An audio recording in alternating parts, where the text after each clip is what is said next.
l'amour ne mourrait jamais vraiment. Si sous la neige et les silences, il restait juste assez de chaleur pour allumer la flamme. 5 jours sous la neige, ou quand l'amour revient frapper à la porte. News is weather. The reason we are here is a tornado warning. Le lirez-vous? Le lirez-vous? Le lirez-vous? Le lirez-vous? Le lirez-vous? Le lirez-vous? Le lirez-vous? Le lirez-vous? Aujourd'hui, on plonge dans une romance hivernale, douce amère, signée par une autrice qui a déjà publié 35 romans. Et oui, et qui, ici, nous offre un roman très intime, assez vrai, presque du vécu. On retrouve Maureen et Guillaume, un couple séparé depuis des mois. Leur histoire d'amour est terminée, ou du moins, c'est ce qu'ils croient. Parce que parfois, les fins ne sont que des pauses. Maureen, elle, vivait dans l'attente. L'attente des retours de Guillaume, happée par un travail qui prenait toute la place. Elle a fini par dire stop, par se choisir elle. Sauf que une signature manque à l'acte de divorce, la sienne. Et sans ça, impossible de vendre la maison. Guillaume débarque donc, juste pour régler ça, sauf que, évidemment, une tempête de neige s'invite à la partie. Et là, on retrouve un de nos tropes préférés, la cohabitation forcée. 5 jours. 5 jours coincés ensemble dans cette maison chargée de souvenirs. 5 jours pour se redécouvrir, pour raviver ce qui brûle encore sous la cendre. D'un côté, Maureen, partagée entre la liberté qu'elle a regagnée et le vertige de ce qu'elle ressent encore. De l'autre, Guillaume, à la veille de partir pour New York, son rêve, mais peut-être aussi sa fuite.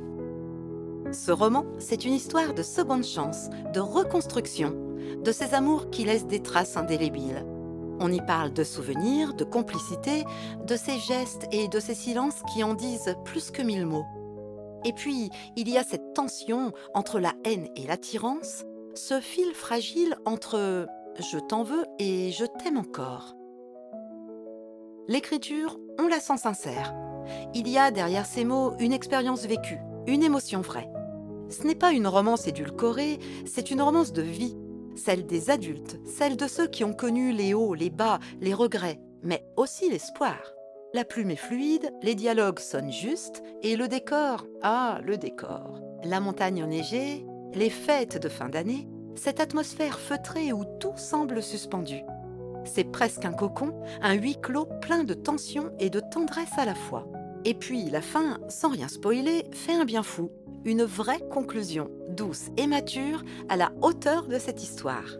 Bref, une romance hivernale parfaite pour ceux qui aiment les divorced to lovers, les if fell first et les secondes chances qui réchauffent le cœur autant qu'un chocolat chaud devant la cheminée. Alors, si vous aimez les émotions vraies, les dialogues qui sonnent comme dans la vraie vie, les histoires qui sentent la neige et le cœur qui bat un peu trop fort, laissez-vous emporter.